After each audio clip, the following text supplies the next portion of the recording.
Hello, everybody. Welcome to Textbook Super Coaching YouTube channel. This is Dr. Hina Jawar and I am your paper number 2 education faculty. ये तो आप सब जानते ही हैं।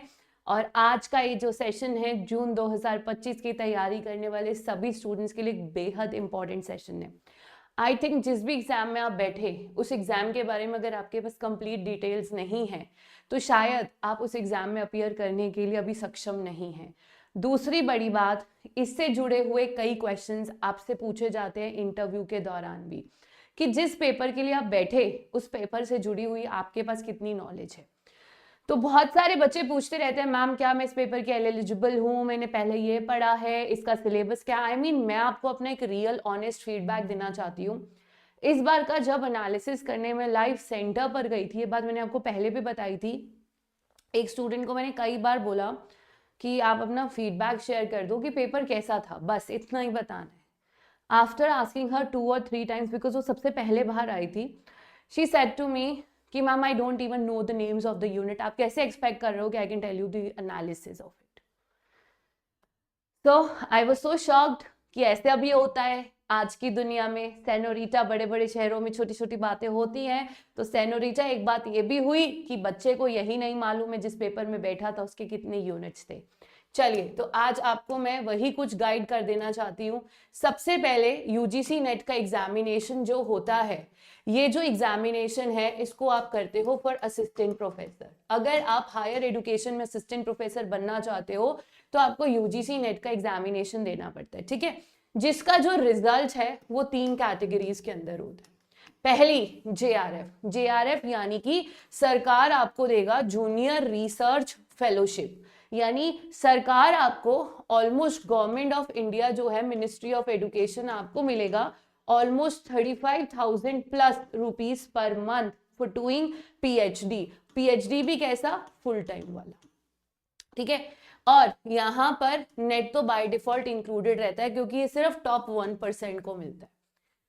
Second category सिर्फ net और PhD होते हैं, यानी आपको जेआरएफ पीएचडी के लिए कोई पैसा नहीं मिलेगा, बट आपका असिस्टेंट प्रोफेसर एग्जाम का जो ये सर्टिफिकेट है नेट, ये लाइफ लॉन्ग वैलिड रहने वाला है, ठीक है। आप एलिजिबल है, किसी भी यूनिवर्सिटी में जाइए, वहां पर वैकेंसी अप्लाई कीजिए, आपका सिलेक्शन हो जाएगा अगर आपने वहां पर बेस्ट इंटरव्यू दिया। साथ में पीएचडी, यानी ये जो स्कोर है ये 1 ईयर के लिए वैलिड रहेगा आपका पीएचडी में एडमिशन लेने के लिए। लेकिन अभी पीएचडी में एडमिशन लेने के लिए ये जो स्कोर है 1 साल के लिए वैलिड है, यानी किसी भी यूनिवर्सिटी में अब आपको रिटर्न एग्जाम नहीं देना है फॉर पीएचडी, अब डायरेक्टली इंटरव्यू के लिए जाइए, ठीक है।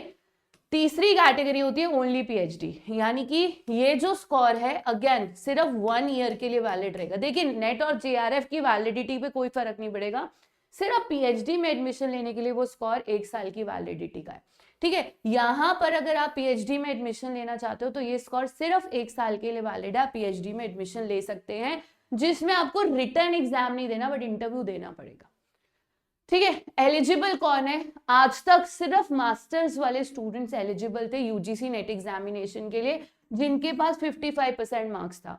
बट जैसे जैसे दुनिया आगे बढ़ रही है एनईपी के प्रोटोकॉल के अकॉर्डिंग चेंजेस आया, और वो ये है कि अगर आपका कोई भाई बहन, ज्यादातर आप तो मास्टर्स हो, बट आपका कोई भाई बहन 4 ईयर का यूजी कर रहा है तो अब वो लास्ट सेमेस्टर में, लास्ट ईयर में अगर उसके 75% मार्क्स है तो वो डायरेक्टली अप्लाई कर सकता है फॉर यूजीसी नेट एग्जामिनेशन और for assistant professor. Clear. And mode of exam है आपका ऑनलाइन। अब पेपर में टोटल 2 पार्ट पेपर होते हैं, पेपर 1 और पेपर 2, ठीक है। पेपर 1 में आपके टोटल 50 क्वेश्चंस होते हैं और पेपर नंबर 2 में आपके टोटल 100 क्वेश्चंस होते हैं, ठीक है। अब 50 क्वेश्चंस, हर एक क्वेश्चन के 2 नंबर होते हैं, यानी 100 मार्क्स पेपर 1 के हैं, 200 मार्क्स पेपर 2 के हैं, टोटल आपके 300 मार्क्स है जिसमें आपके पास 150 क्वेश्चंस होते हैं और 3 घंटे का टाइम होता है, ठीक है। चलिए अब आगे आइए। तो अभी मैंने आपको बताया पहली कैटेगरी है जेआरएफ, जेआरएफ में तीनों चीजें इंक्लूडेड रहती है बट पीएचडी का स्कोर सिर्फ 1 ईयर के लिए वैलिड होता है, ठीक है। सेकंड कैटेगरी में नेट और पीएचडी, थर्ड कैटेगरी में ओनली पीएचडी। चलिए, तो अब आपको बेसिकली तैयारी कैसे करनी है। सबसे पहले आपको सिर्फ खुद पर ट्रस्ट करना है। अगर आपने इस पूरी जर्नी पर किसी पे विश्वास करना है तो वो आप खुद के ऊपर करोगे, क्योंकि एग्जाम हॉल में आप जाते हो, आपका ये ब्रेन जाता है और आपके साथ कोई भी नहीं जाता। फिर आप दुनिया से कैसे पूछते रहते हो मेरा पेपर होगा, मेरा पेपर होगा? अरे भाई, अगर तुझे लगता है तेरा पेपर होगा तो 100% होगा। अगर आपको खुद पर ट्रस्ट नहीं है, हमें कैसे हो सकता है? अगर आपको लग रहा है मैं डूब जाऊंगा, तो हम आप पे कैसे भरोसा कर लेंगे? अगर आप डूबोगे तो हम तो साथ डूबेंगे। So the fact is, how much you trust yourself will decide will you be able to clear this exam. And each day, every day, say to yourself I can do it. J for जून में अगर JRF किसी को मिलेगा तो वो सिर्फ आपको मिलेगा और किसी को नहीं मिलेगा। ये दावा मैं ठोक रही हूं, लेकिन आपको अपने लिए भी यही कॉन्फिडेंस होना चाहिए। So the only strategy I always say that I can do it no matter what. इस दुनिया में कुछ भी हो जाए मैं कर सकता हूं। और स्ट्रैटेजी क्या है? 1 टॉपिक अ डे। मैं कोई ज्यादा बड़ी स्ट्रैटेजी नहीं देती हूं, सिर्फ एक टॉपिक करना है, वो भी रोज करना है, क्योंकि अब दिन बचे हैं आपके पास काफी है। देखिए आज ऑलमोस्ट 26 जनवरी है, ठीक है? तो आपके पास फेब्रुअरी है, आपके पास मार्च है, आपके पास अप्रैल है, आपके पास मई है। अगर आज से भी आप पढ़ेंगे सिर्फ 1 टॉपिक कर डे, एक टॉपिक पेपर 1 का, एक टॉपिक पेपर 2 का, बस डेली पढ़ना है, ठीक है? तो आपने सबसे पहले टाइम मैनेजमेंट करना है क्या, कि मुझे डेली पेपर 1 और पेपर 2 का एक एक टॉपिक पढ़ना है। फिर उसको डीपली पढ़ना है, यानी उसका कॉन्सेप्ट मैप बनाइए, फ्लो चार्ट बनाइए, उसके कीवर्ड्स अंडरलाइन कर लीजिए, ताकि उस टॉपिक से जुड़ा हुआ कोई भी क्वेश्चन आपको आ जाए, आपको उसका आंसर ऐसे पता होना चाहिए। तभी तो कहा सिर्फ एक टॉपिक पढ़ो डेली, उसमें उसके कीवर्ड्स को हाईलाइट कर लो, ऐसे अंडरलाइन कर लो।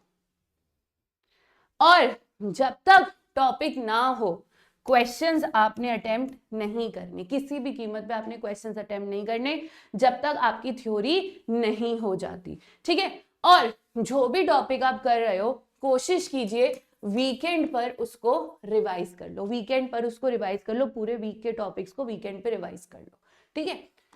चलिए, और जब आपको ये ट्रस्ट हो जाए कि मेरी थ्योरी अच्छे से हो चुकी है, उसके बाद उसके प्रीवियस ईयर्स क्वेश्चंस और एमसीक्यूज लगाइए, जो कि आपके लिए YouTube पे अवेलेबल है।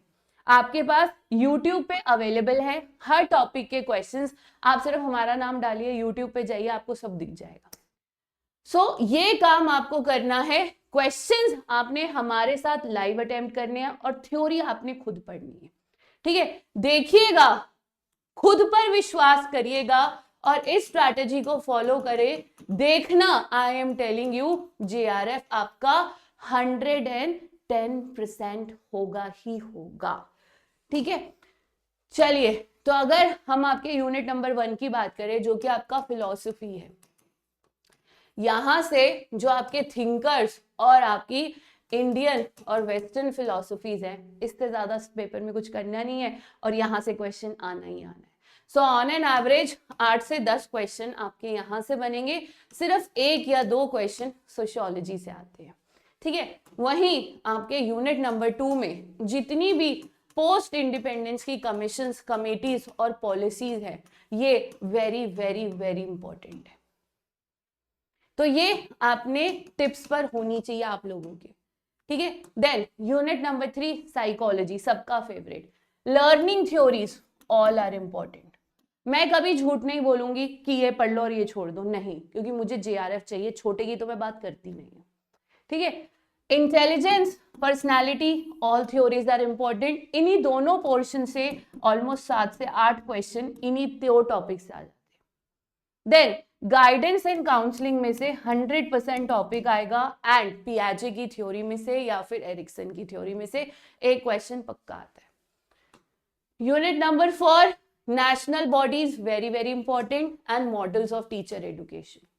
साथ ही शूलमैन, हर्बरमास, डेन एंड ल्यूक का नॉलेज बेसिस में से एक क्वेश्चन आपको कंफर्म मिलता है। यूनिट नंबर 5 मॉडल्स सबसे ज्यादा प्रायोरिटी पर है, 110% यहां से क्वेश्चन आना है, चाहे डिजाइनिंग चाहे इवैल्यूएशन मॉडल, आपके पास क्वेश्चन यहां से फॉर श्योर रहेगा। And now the father of all units, the most important, types of researches, variable hypothesis, sampling, validity, reliability, tools of data collection. 100% question, 10 से 12 क्वेश्चन। और अब तो स्टैट्स भी पूछा जाना शुरू हो चुका है, तो आप स्टैट्स को भी एस्केप नहीं कर सकते। Data analysis, parametric, non parametric test, ये सब आते हैं। यूनिट 7 इजी यूनिट है, बेबी यूनिट है। यहाँ से आपको Bloom's taxonomy, assessment as for of learning, इसके अलावा आपका पेडागोजी एंड एंड्रोगोजी का बेसिक कंसेप्ट से क्वेश्चन आता है। देन यूनिट नंबर 8 में जो सबसे ज्यादा पूछे जाते हैं वो डिफरेंट एप्स, प्लेटफॉर्म्स के नाम है। तो आपको ऐप के नाम आते हैं, डिफरेंट इमर्जिंग ई ट्रेंड्स जो हैं आपके मूक, स्वयं, OERs, इनके नेम्स पूछे जाते हैं, ठीक है, LMS के। Then 100% one question is going to come from models of instructional design, ADDI, Assure, Denon, आपका Dicken, Carey, Maston, Gagne. So one question you are going to have from models of instructional design. अब ये unit 9 जो है administration, leadership, ये सबको सबसे difficult लगता है, क्योंकि यहाँ पर पोस्ट मैनेजमेंट टूल्स आते हैं, यहाँ पर मॉडल्स ऑफ लीडरशिप आता है, TQM 6 सिग्मा आता है, एंड देन चेंज मैनेजमेंट। और आप ये नहीं बता सकते क्या छोड़ना है, क्या कवर करना है। ये सारे ही टॉपिक्स वेरी वेरी इंपॉर्टेंट है, और यहाँ से लगभग 8 क्वेश्चंस ऑन एन एवरेज आ ही रहे हैं, और इस बार तो ज्यादा भी आए हैं यहाँ से।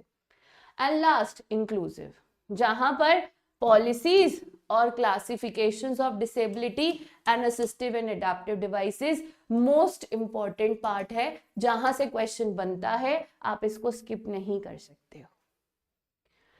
Last but not the least, paper में आपके पास रहते हैं 2 पैसेजेस जो कि अगेन आपके इन्हीं 10 यूनिट में से रिलेटेड होते हैं, तो उसकी भी तैयारी आपको करनी है। चलिए, कट ऑफ क्या रहता है, देखिए पहले भी बताया था, अब फिर दोहरा देती हूँ। 2022 में आपका जो JRF था वो था 190, फिर 2023 तक आपका JRF हो गया 208, आज 2024 जो जा चुका है आपका JRF हो गया 218। तो सिर्फ 3 साल में 2022 से 2024 तक कट ऑफ 190 से 208, 208 से 218, और इस बार मुझे उम्मीद है 215 प्लस कट ऑफ दिसंबर की भी जाने वाली है 2024 के लिए। तो आपको क्या लग रहा है, जून 2025 में ये कट ऑफ कम हो जाएगी? अगर आपको ऐसा लग रहा है तो आप बहुत ही गलत है। सोचिए, समय की घंटी उल्टी चल रही है, फैसला आपको करना है कि 2022, 23, 24 और अब 25 आ चुका है। 190, 208, 218 और अब क्या आप इसके लिए रेडी हैं? क्या आप इस 1% में आते हैं जिनको JRF मिलता है? क्या आप तैयार हैं? क्योंकि दिसंबर में आप उम्मीद करिए सिलेबस चेंज भी हो रहा है। सो अब भी अगर आप फैसला ही कर रहे हैं, या नोटिफिकेशन आने का वेट कर रहे हैं, या फिर आप वेट कर रहे हैं कि नोटिफिकेशन आए, रिजल्ट आए, फिर नोटिफिकेशन आए, फिर मैं पढ़ूंगा, तो आप बहुत गलती कर रहे हैं। And coming to the surprise of the class, और वो ये है कि कल 26 जनवरी को आपका 76th रिपब्लिक डे है। इस रिपब्लिक डे हम भी आपके लिए कुछ बड़ा लाए हैं। 76th रिपब्लिक डे है, इसीलिए जो भी बच्चा आपका JRF क्वालिफाई करेगा जून 2025 में, उसे मिलेगा 76,000 का कैश बैक। और अगर आप नेट क्वालिफाई कर लेते हैं तो आपको मिलेगा 100% कैश बैक। बट ये ऑफर सिर्फ 2 ही दिन के लिए है, 25 और 26 जनवरी, because it's our republic day, the most important day for every Indian. And अगर आप हमारा, ऑब्वियस बात है आपको कोर्स लेना पड़ेगा, इसके लिए कोर्स लेने के लिए आप हीना डी कूपन कोड का यूज कीजिए। अच्छी बात यह है आपको 6 महीने की एक्स्ट्रा वैलिडिटी मिल रही है, यानी ये कोर्स अब दिसंबर तक वैलिड रहेगा, क्योंकि 6 महीने की एक्स्ट्रा वैलिडिटी है। एक बार पैसा खर्च करिए, दिसंबर तक पढ़िए। कोर्स का प्राइस 25% प्राइस भी कम कर दिया गया है, 7,499। और भी डिस्काउंट के लिए आप मुझे टेलीग्राम पर @Dr. Hina पर मैसेज कर सकते हैं। बट ये ऑफर सिर्फ आज और कल के लिए वैलिड है, 25th and 26th of January. बहुत इजी है। ये देखिए, आप YouTube पे गए, YouTube पर